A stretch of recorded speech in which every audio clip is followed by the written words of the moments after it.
열왕기상 19장 1절부터 18절까지의 말씀이 오늘 본문인데 읽는 것은 1절부터 8절까지만 제가 읽어드리겠습니다. 아합이 엘리야가 행한 모든 일과 그가 어떻게 모든 선지자를 칼로 죽였는지를 이세벨에게 말하니 이세벨이 사신을 엘리야에게 보내어 이르되 내가 내일 이맘때에는 반드시 내 생명을 저 사람들 중 한 사람의 생명과 같게 하리라. 그렇게 하지 아니하면 신들이 내게 벌 위에 벌을 내림이 마땅하니라 한지라. 그가 이 형편을 보고 일어나 자기의 생명을 위해 도망하여 유다에 속한 브엘세바에 이르러 자기의 사환을 그곳에 머물게 하고 자기 자신은 광야로 들어가 하룻길쯤 가서 한 로뎀 나무 아래에 앉아서 자기가 죽기를 원하여 이르되 여호와여 넉넉하오니 지금 내 생명을 거두시옵소서. 나는 내 조상들보다 낫지 못하니이다 하고 로뎀 나무 아래에 누워 자더니 천사가 그를 어루만지며 그에게 이르되 일어나서 먹으라 하는지라. 본즉 머리맡에 숯불에 구운 떡과 한 병 물이 있더라. 이에 먹고 마시고 다시 누웠더니 여호와의 천사가 또 다시 와서 어루만지며 이르되 일어나 먹으라. 네가 갈 길을 다 가지 못할까 하노라 하는지라.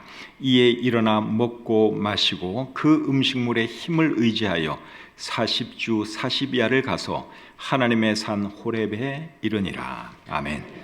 오늘은 열왕기상 19장 1절부터 18절까지의 말씀을 본문으로 해서 위로하고 치유하시는 하나님, 이런 제목으로 말씀 전하기를 원합니다. 오늘 읽은 이 본문 말씀은 엘리야 선지자에 대한 말씀입니다. 엘리야 선지자에 대해서 먼저 간단하게 말씀드리면 엘리야 선지자는 위대한 하나님의 사람이었습니다. 죽은 아이를 살리기도 하고 450명의 바알 선지자들과 대결하여 이기기도 했습니다. 구약 성경에는 죽음을 맛보지 않고 하늘로 올라간 사람이 두 사람 나오는데 두 사람 중에 한 사람이 엘리야 선지자지요. 또 다른 한 사람은 누굽니까? 에녹입니다. 그리고 예수님이 높은 산 위에서 영광스러운 모습으로 변화되셨을 때 구약 성경에 두 인물이 나타나서 예수님과 대화를 나누죠. 그 두 인물이 누굽니까? 한 사람은 모세, 한 사람은 엘리야 선지자입니다. 이런 것을 보면 엘리야 선지자가 얼마나 위대한 하나님의 사람인가 하는 것을 우리가 알 수 있지요. 그런데 오늘 이 본문에 나오는 엘리야 선지자의 모습은 위대한 하나님의 사람의 모습이라고 할 수 없습니다. 상당히 실망스럽습니다. 아합 왕의 아내 이세벨이 엘리야 선지자를 죽이려고 하니까 이 엘리야가 어떻게 했습니까? 도망을 갔죠. 도망간 것까지는 뭐 그럴 수 있죠. 일단은 살아야 되니까 도망가는 것은 충분히 이해할 수 있습니다. 그런데 하나님께 죽여달라고 간청을 했습니다. 3절 4절을 한번 보겠습니다. 그가 이 형편을 보고 일어나 자기의 생명을 위해 도망하여 유다에 속한 브엘세바에 이르러 자기의 사환을 그곳에 머물게 하고 자기 자신은 광야로 들어가 하룻길쯤 가서 한 로뎀 나무 아래에 앉아서 자기가 죽기를 원하여 이르되 여호와여 넉넉하오니 지금 내 생명을 거두시옵소서. 엘리야 선지자가 하나님께 뭐라고 간청했습니까? 하나님, 이제 됐으니 제발 내 목숨을 거두어 가십시오. 그렇게 간절히 하나님께 기도를 했죠. 엘리야 선지자가 참 못난 모습을 보이고 있습니다. 과거에 그는 이러지 않았어요. 굉장히 위대한 하나님의 사람이었고 위대한 일을 했습니다. 그런데 지금은 너무너무 초라한 사람으로 변하고 말았죠. 그 이유가 뭘까요? 엘리야 선지자가 우울증에 걸려서 그런 겁니다. 지금 우울증에 걸렸어요. 우울증의 증세 중 하나가 뭔가 하면 죽고 싶다는 거예요. 살고 싶지 않다 하는 것이 우울증 가진 많은 사람들이 공통적으로 갖는 생각입니다. 오늘 이 본문 3절에서는 엘리야 선지자가 자기 생명을 위해 도망했다 그랬죠. 살고 싶다 그 말이에요. 살기 원해서 도망을 간 거예요. 그런데 4절에서는 하나님께 죽여달라고 애원을 합니다. 이런 것을 보면 엘리야 선지자가 우울증에 걸린 것이 확실합니다. 자살하는 사람들의 상당수가 우울증 때문에 자살을 하죠. 그래서 우울증이 사실은 굉장히 무서운 것입니다. 하나님을 모르는 사람이라면 우울증에 걸릴 수도 있고 자살을 할 수도 있겠지만 하나님을 아는 사람이 그것도 위대한 일을 한 하나님의 사람이 이렇게 우울증에 빠지는 것을 보면 참 이해가 안 되지요. 어떻게 그럴 수가 있을까? 이해가 잘 안 될 수도 있는데 여러분, 하나님의 사람도 그럴 수 있습니다. 위대한 일을 한 사람이라 할지라도 얼마든지 그럴 수 있습니다. 하나님의 사람이라고 해서 감기에 안 걸리는 거 아니죠? 마찬가지로 하나님의 사람도 얼마든지 우울증에 걸릴 수 있습니다. 그렇다면 엘리야 선지자는 어떻게 하다가 이렇게 심각한 우울증에 빠지게 되었을까요? 가장 큰 원인은 제대로 쉬지 않고 먹지 않고 일만 하다 보니 그렇게 된 것입니다. 오늘 이 본문 앞에 어떤 내용이 있는가 하면 엘리야 선지자가 먼 거리를 달려가는 내용이 기록되어 있습니다. 그리고 그 앞에는 아합의 선지자 450명을 혼자 쳐 죽이는 내용이 기록되어 있습니다. 열왕기상 18장 46절을 한번 보겠습니다. 여호와의 능력이 엘리야에게 임하매 그가 허리를 동이고 이스라엘로 들어가는 곳까지 아합 앞에서 달려갔더라. 아합 앞에서 그가 달려갔다. 그렇게 기록을 하고 있죠. 상당히 먼 거리를 그가 달려간 것입니다. 그 다음에 40절입니다. 엘리야가 그들에게 이르되 바알의 선지자를 잡되 그들 중 하나도 도망하지 못하게 하라 하매 곧 잡은지라. 엘리야가 그들을 기손 시내로 내려다가 거기서 죽이니라. 그래서 이 말씀들을 보면 오늘 본문의 사건이 있기 전에 엘리야는 육체적으로 엄청난 큰 일을 했어요. 먼 거리를 달려가기도 하고 그리고 450명이나 되는 바알 선지자들을 쳐 죽이기도 했습니다. 육체적으로나 정신적으로나 대단히 힘든 일을 그가 한 것입니다. 그러면서 제대로 쉬지도 못하고 자지도 못했지요. 그러다 보니까 몸과 마음이 지치면서 우울증에 빠지게 된 것입니다. 우울증에 빠진 엘리야 선지자를 하나님께서 어떻게 하시는지 5절부터 7절 말씀 보겠습니다. 로뎀나무 아래에 누워 자더니 천사가 그를 어루만지며 그에게 이르되 일어나서 먹으라 하는지라. 본즉 머리맡에 숯불에 구운 떡과 한 병 물이 있더라. 이에 먹고 마시고 다시 누웠더니 여호와의 천사가 또다시 와서 어루만지며 이르되 일어나 먹으라. 네가 갈 길을 다 가지 못할까 하노라 하는지라. 하나님께서 엘리야에게 어떻게 해주셨습니까? 천사를 보내서 먹게 해주시고 어루만져 주시고 쉬게 해주셨지요. 이런 것을 보면 우리 하나님은 정말 사랑이 많은 분이세요. 내가 하나님이라면 야단을 쳤을 수도 있겠어요. 네 이놈 엘리야야, 여기서 뭐하고 있느냐, 호통을 쳤을 것 같은데 우리 하나님은 그러지 않았다는 거예요.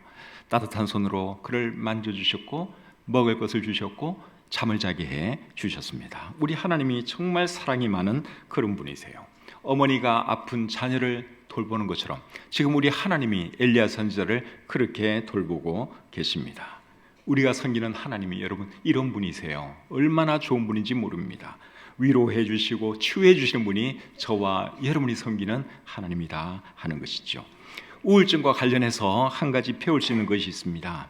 우울증에 빠지지 않으려면 일을 무리하게 하면 안 된다 하는 거예요. 쉬어가면서 일해야 한다 하는 것입니다. 그래서 우리가 사람이다 보니 일을 너무 지나치게 많이 하고 쉬지 않고 제대로 먹지 않으면 누구라도 여러분 이렇게 우울증에 빠질 수 있습니다. 그래서 일을 열심히 하는 것은 좋지만 적당히 쉴 줄도 알아야 하는 것이죠.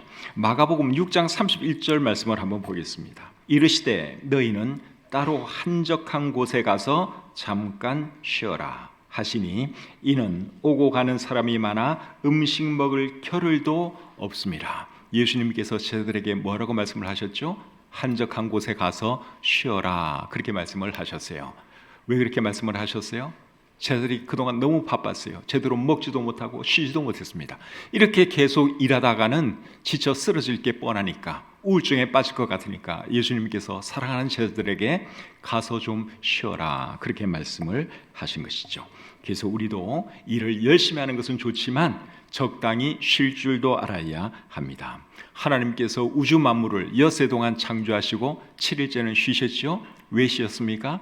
우리 하나님이 피곤해서 쉬신 것이 아니라 사람들에게 쉬는 것을 가르쳐 주시기 위해서 본으로 쉬신 것이죠. 그래서 우리도 일주일에 6일 동안은 열심히 하시고 그리고 하루 정도는 이렇게 쉴 줄 알아야 한다 하는 것이죠. 교회 와서 우리 하나님을 찬양하고 예배하고 교제하고 말씀 듣는 이런 것이 여러분 영적으로 얼마나 큰 휴식이 됩니까? 그렇죠? 그래서 우리가 예배 생활도 잘해야 하는 것이고 적당히 쉴 줄도 알아야 하는 것이죠. 음식을 먹고 기력을 어느 정도 회복한 엘리야가 무엇을 하는지 8절 말씀을 보겠습니다. 본문 8절입니다. 이에 일어나 먹고 마시고 그 음식물의 힘을 의지하여 40주 40야를 가서 하나님의 산 호렙에 이르니라. 기력을 어느 정도 회복한 뒤에 엘리야가 어디로 갔습니까? 하나님의 산 호렙으로 갔다. 그렇게 말씀을 하고 있죠. 이 호렙산은 시내산과 같은 산입니다. 호렙산 또는 시내산이라 그러죠. 모세와 이스라엘 백성이 하나님을 만났던 바로 그 산입니다. 왜 엘리야 선지자는 호렙산으로 갔을까요? 정확한 이유는 성경이 말 안 하기 때문에 우리가 알 수 없지만 제 생각에는 호렙산으로 가면 일단 이세벨의 손으로부터 안전할 것 같고, 그리고 모세가 체험한 하나님을 체험해 보고 싶은 생각에서 호렙산, 시내산으로 간 것이 아닌가 생각됩니다. 모세가 시내산에서 하나님을 만났죠. 그때 모세가 체험한 하나님은 어떤 하나님이었느냐? 출애굽기 19장 18절 19절 말씀을 제가 한번 읽어드리겠습니다. 시내산에 연기가 자욱하니 여호와께서 불 가운데서 거기 강림하심이라. 그 연기가 옹기가마 연기같이 떠오르고 온 산이 크게 진동하며 나팔 소리가 점점 커질 때에 모세가 말한즉 하나님이 음성으로 대답하시더라. 이 말씀 보면 하나님께서 불 가운데 나타나셨어요. 그리고 연기가 막 피어오르고 온 산이 크게 진동을 했다. 그렇게 말씀을 하고 있죠. 그리고 하나님이 음성으로 모세에게 말씀을 하셨습니다. 이런 하나님을 엘리야 선지자는 만나보고 싶은 마음에서, 체험해보고 싶은 마음에서 이 호렙산으로 간 것이 아닌가 생각됩니다. 9절 말씀을 계속 보겠습니다. 엘리야가 그 곳 굴에 들어가 거기서 머물더니 여호와의 말씀이 그에게 임하여 이르시되 엘리야야 네가 어찌하여 여기 있느냐. 호렙산으로 가서 한 굴에 머물고 있을 때 하나님께서 엘리야에게 말씀을 하셨습니다. 뭐라 그랬죠? 엘리야야 네가 어찌하여 여기 있느냐. 하나님께서 엘리야에게 그렇게 말씀을 하셨습니다. 네가 어찌하여 여기 있느냐 하는 말은 네가 여기서 무엇을 하고 있느냐 그 말입니다. 하나님이 몰라서 묻는 건 아니겠죠? 엘리야로 하여금 생각하도록 하기 위해서 하나님께서 이런 질문을 던지신 겁니다. 하나님의 질문에 엘리야가 뭐라고 대답을 하는지 10절을 보겠습니다. 그가 대답하되 내가 만군의 하나님 여호와께 열심히 유별하오니 이는 이스라엘 자손이 주의 언약을 버리고 주의 제단을 헐며 칼로 주의 선지자들을 죽였음이오며 오직 나만 남았거늘 그들이 내 생명을 찾아 빼앗으려 하나이다. 자, 엘리야가 하나님에게 뭐라고 대답을 했습니까? 하나님, 다른 하나님의 모든 사람들은 다 죽었고 나만 혼자 남아 있습니다. 그렇게 말을 했지요. 그런데 이 말은 사실이 아닙니다. 자기 생각을 그냥 말한 거예요. 이제 하나님의 사람들은 다 죽임을 당했고 나만 겨우 이렇게 살아 있습니다. 그렇게 말했는데 실제로는 그렇지 않아요. 근데 자기 생각에 그렇게 느낀 거죠. 그리고 그것을 하나님께 말을 했습니다. 그러면 왜 이 엘리야 선지자는 사실이 아닌데 그렇게 느끼고 그렇게 대답을 했을까요? 이게 우울증 때문에 그런 것입니다. 우울증에 빠지면 사람이 나 혼자라는 생각을 하게 돼요. 내 주변에 아무도 없다고 생각을 해요. 아무도 나를 사랑하지 않고 나를 도와주지 않는다고 생각을 합니다. 그래서 사람들이 이제 우울증에 빠져 있을 때 극단적인 선택을 하는 거죠. 한 사람이라도 나를 정말 사랑해주고 있고 그 사람이 나를 도와준다고 생각하면 사람이 자살 안 해요. 근데 나 혼자라고 생각하는 거예요. 이 세상에 아무도 없다. 나를 이해해주는 사람도 없고 나를 사랑해주는 사람도 없고 나를 도와줄 수 있는 사람도 없다. 그렇게 스스로 생각을 하는 거예요. 그래서 이제 극단적인 선택을 하는 것이죠. 지금 엘리야 선지자도 그런 현상을 보이고 있는 겁니다. 하나님, 다른 하나님의 사람들은 이제 다 죽었습니다. 나만 남았습니다. 나를 도와줄 사람이 없습니다. 내가 죽는 건 시간 문제입니다. 지금 하나님께 그렇게 말을 하고 있는 것이죠. 그런데 이게 사실이 아니라는 것입니다. 설령 모든 하나님의 사람이 죽었다고 해도 하나님은 여전히 살아계시잖아요. 그리고 하나님은 도와주실 수 있잖아요. 그런데 엘리야 선지자가 우울증에 빠지다 보니 그 생각을 못하는 것입니다. 사람이 우울증에 빠지면, 특별히 크리스찬이 우울증에 빠지면 영적인 침체도 함께 옵니다. 영적인 침체가 함께 와요. 근데 영적인 침체를 겪는다고 해서 다 우울증에 빠진 거냐? 그렇진 않아요. 정신은 참 긍정적이고 멀쩡한데 영적인 침체를 겪는 사람도 많죠, 크리스찬 중에. 그런데 우울증에 걸린 크리스찬들은 99%, 100% 영적인 침체에 빠지게 됩니다. 지금 엘리야가 그런 상황이에요. 우울증에 걸렸죠. 그리고 한없이 지금 바닥으로 떨어져 있는 그런 상태입니다. 우울증에서 빠져나오지 못하는 엘리야를 하나님께서 어떻게 하시는지 11절부터 13절 또 보겠습니다. 여호와께서 이르시되 너는 나가서 여호와 앞에서 산에 서라 하시더니 여호와께서 지나가시는데 여호와 앞에 크고 강한 바람이 산을 가르고 바위를 부수나 바람 가운데에 여호와께서 계시지 아니하며 바람 후에 지진이 있으나 지진 가운데도 여호와께서 계시지 아니하며 또 지진 후에 불이 있으나 불 가운데에도 여호와께서 계시지 아니하더니 불 후에 세미한 소리가 있는지라. 엘리야가 듣고 겉옷으로 얼굴을 가리고 나가 굴 어귀에 서매. 자, 이 말씀 보시면 하나님께서 엘리야를 굴 밖으로 나오게 하셨죠. 그리고는 하나님의 능력을 보게 해 주셨습니다. 엘리야가 보기 원하는 것들이 어쩌면 이런 것인지도 몰라요. 그래서 시내 산까지 온 것인지도 모릅니다. 그래서 하나님께서 하나님의 능력을 엘리야에게 보여주셨는데 제일 먼저 뭘 보여주셨습니까? 크고 강한 바람이 산을 가르고 바위를 부수는 것을 보여주셨어요. 엄청난 광경을 그에게 보여주셨습니다. 그런데 그곳에 하나님이 계셨습니까? 안 계셨습니까? 하나님이 안 계셨어요. 그 다음으로 보여주신 것은 지진입니다. 엄청난 지진이 나는 것을 하나님께서 보여주셨습니다. 그곳에도 하나님이 계시지 않았습니다. 그 다음에는 불을 보여주셨어요. 불. 근데 그곳에도 하나님이 계시지 않았습니다. 그 다음에는 뭐죠? 그 다음에는 뭘 보여주셨습니까? 보여주신 것이 아니라 들려주셨죠. 세미한 소리를 듣게 해 주셨습니다. 세미한 소리라고 하는 것은 부드럽고 조용한 소리를 말합니다. 세번역 성경은 부드럽고 조용한 소리 그렇게 번역을 하고 있습니다. 그 소리를 듣고 엘리야 선지자가 어떻게 했습니까? 겉옷으로 자기의 얼굴을 가렸죠. 13절 말씀을 다시 보겠습니다. 엘리야가 듣고 겉옷으로 얼굴을 가리고 나가 굴 어귀에 서매. 왜 얼굴을 가렸을까요? 하나님의 임재를 그가 느낀 것입니다. 그래서 너무너무 두려워서 자기의 겉옷으로 얼굴을 가렸습니다. 세미한 소리를 듣게 하시기 전에 하나님께서 대단한 것들을 보여주신 이유가 뭘까요? 큰 바람을 보여주시고 지진을 보여주시고 불을 보여주신 이유가 뭘까요?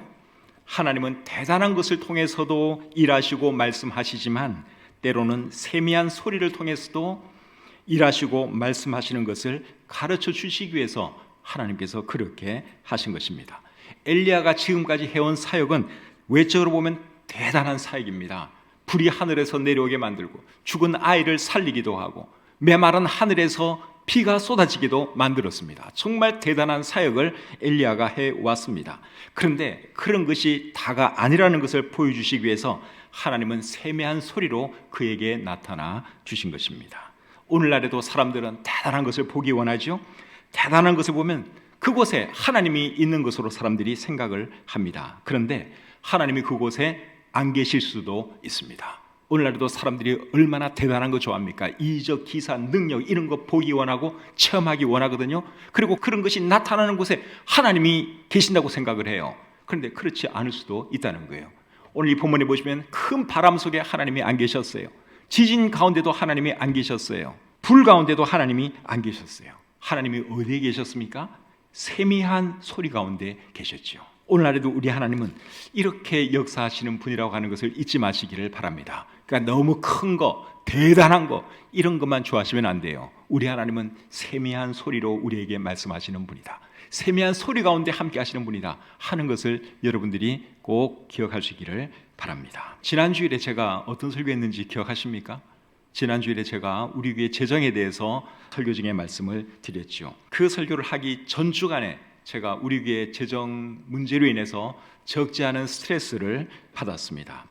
그래서 지난주일 설교 본문 내용이 마침 또 재정에 관한 것이기도 해서 제가 우리 교회 재정에 대해서 잠깐 말씀을 드렸습니다. 지난주일 일부 예배를 마치고 제가 제 방에서 잠깐 쉬고 있는데 우리 박인숙 간사님이 기쁜 얼굴로 제 방으로 들어왔어요. 목사님, 어떤 성도님이 2천만 원을 헌금을 했어요. 그러는 거예요. 이제 왜냐하면 우리 박인숙 간사님은 우리 교회 재정에 대해서 제일 잘하는 분이죠. 그러니까 내가 스트레스 받기 전에 저분이 먼저 스트레스를 받고 있는 거예요. 근데 이제 큰 헌금이 들어왔으니까 우리 박인숙 간사님이 얼마나 기뻤겠습니까? 그래서 이제 또 내가 스트레스 받고 있는 것을 알고 나한테 그 소식을 알려준 것이죠. 그 말을 듣는 순간 제가 어떤 생각을 했겠습니까? 우리 하나님은 참 놀라운 분이다. 하나님이 나를 이렇게 위로해 주시는구나 하는 생각을 했습니다. 헌금을 한 그 성도님이 일부 예배 시간에 혹시 내가 한 설교를 듣고 마음에 부담을 느껴서 한 것은 아닐까 싶은 생각이 들어서 어떻게 헌금을 했는지 제가 물어봤어요. 그랬더니 수표로 헌금을 했다 그러더라고요. 그러니까 즉흥적으로 한 것도 아니고 내 설교를 듣고 순간적으로 뭐가 마음에 부담이 돼서 한 것도 아니고 나름대로 그분은 계획을 세워서 그날 헌금을 한 겁니다. 근데 그게 시기적으로 타이밍이 너무너무 잘 맞은 것이죠. 우리 교회 재정적인 필요가 많이 있었는데 하나님께서 어쨌든 그분을 통해서 우리 교회 재정을 이렇게 참 축복해 주시는 것을 볼 때 우리 하나님은 참 놀라운 분이다 하는 생각을 했습니다. 그 다음 날에도 놀라운 일이 또 일어났어요. 그 다음 날 월요일 날이죠. 월요일 밤에 제가 밖에서 운동을 하고 있는데 제 형수님이 전화를 주셨습니다. 영국에서 교수 생활을 하고 있던 조카가 인하대학교 교수로 들어왔는데 영국에서 11조 못한 것을 우리 교회에 다 헌금하고 싶다는 거예요. 그 조카의 아버지는 조성표 교수님인데 조성표 교수님은 우리 교회 건축할 때 한 번씩 큰 헌금을 해 주셨던 분이십니다. 너무너무 고마운 분이죠.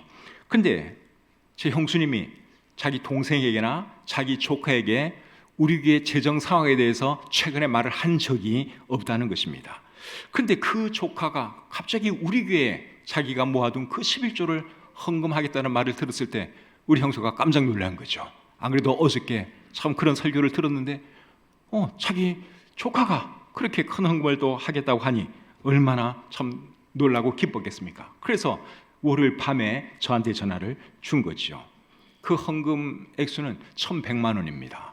영국에서 쭉 모아둔 11조를 영국 교회는 12조를 안 한다 그러네요. 그래서 이제 그걸 모아뒀다가 우리 교회 하고 싶다는 거죠. 우리 교회 한두 번 방문했나? 어릴 때는 이제 제가 행당동에 있을 때 할머니가 여기 계시고 고모가 있으니까 여러 번 방문했겠지만 성인이 되고 난 뒤에는 이제 생활이 다르고 하니까 그렇게 우리 교회 많이 오지를 못했어요. 그런데 어쨌든 하나님께서 그 조카의 마음을 감화 감동해 주시고 우리 교회에 그렇게 큰 헌금을 해 주시라고 하는 소식을 들었을 때 제가 참 하나님께 너무너무 감사했습니다. 이렇게 세미하게 하나님께서 역사하시는구나 하는 생각을 제가 했죠. 제가 기도를 해가지고 복권 한 장을 딱 샀는데 그게 5개 됐다. 5개 당첨됐다. 그러면 와, 우리 하나님은 역시 대단하신 하나님이네. 제가 그렇게 생각을 할 거예요. 그건 정말 대단한 거죠. 근데 그런 일은 저와 우리 교회에 하나님이 일어나게 안 해주셨지만 참 세밀한 방법으로 이건 전혀 계획한 것도 아니고 도와달라고 한 것도 아니고 근데 하나님께서 그분들의 마음을 이런 모양 저런 모양으로 우리 교회에 이렇게 큰 헌금을 해주시니 여러분 제가 얼마나 감동이 되겠습니까? 이러니 제가 하나님을 사랑하지 아니할 수가 없는 거예요. 저는 실제하는 하나님을 이것 말고도 참 많이 경험을 했습니다. 큰 일은 제가 많이 경험 못했어요. 근데 세미한 방법으로 정말 정확한 방법으로 하나님께서 일하시고 역사하는 것을 저는 참 개인적으로 많이 경험을 했습니다. 그래서 우리 하나님은 위로의 하나님이라는 것이죠. 고린도후서 1장 3절과 4절에 이런 말씀이 있습니다. 고린도후서 1장 3절 4절입니다. 찬송하리로다.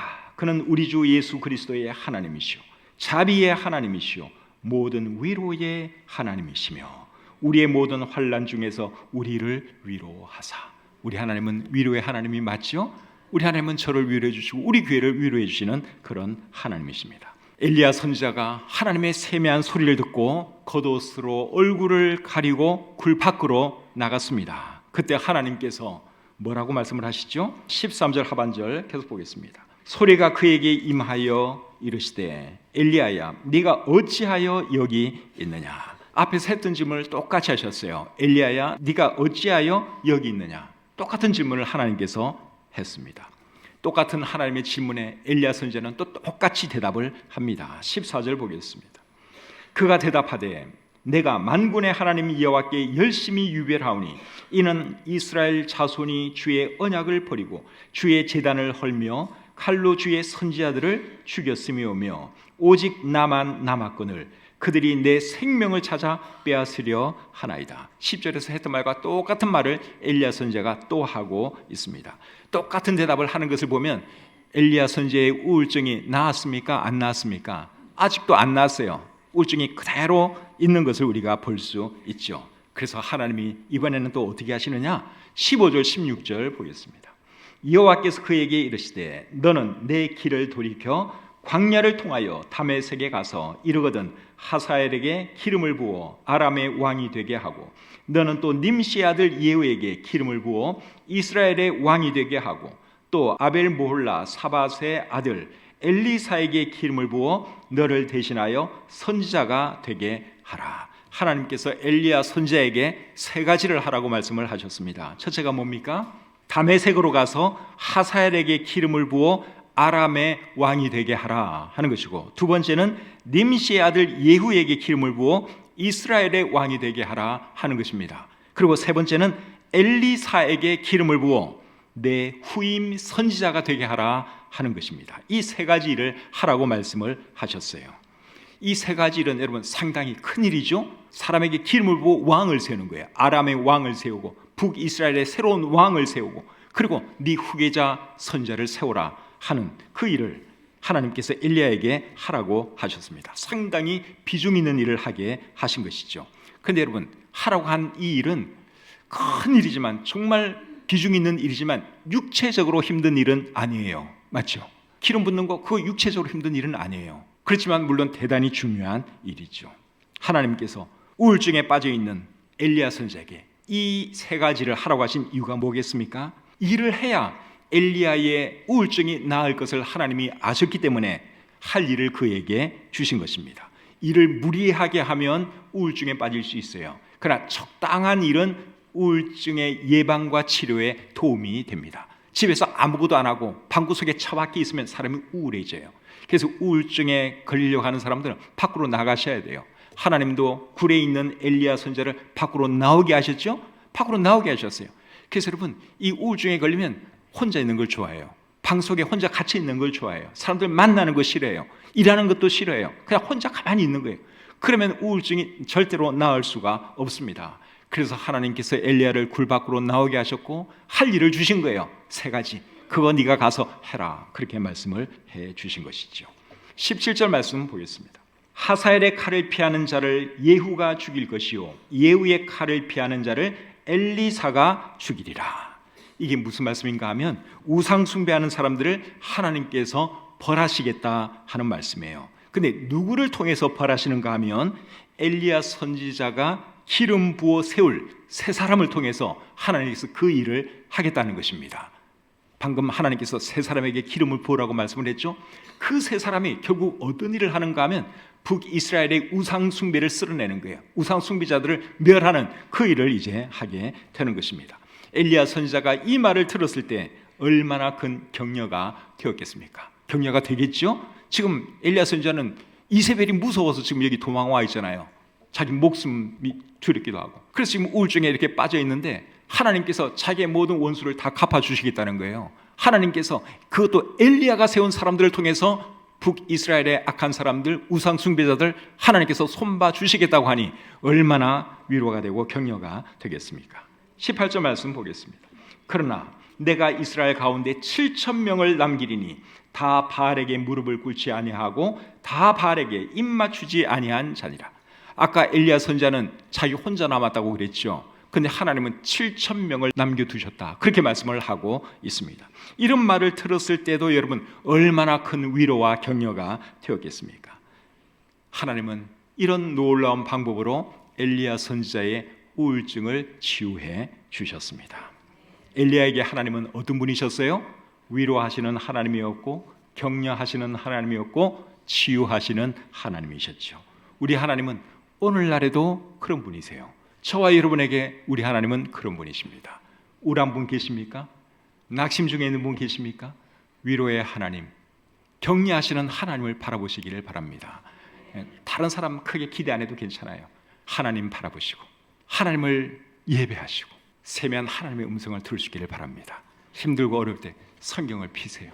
하나님께서 나에게 뭐라고 말씀하시나, 세미한 가운데 말씀하시는 하나님의 음성을 들으심으로 여러분의 낙심과 우울증으로부터 일어나시고 승리하시는 여러분들이 되시기를 우리 주님의 이름으로 축복합니다.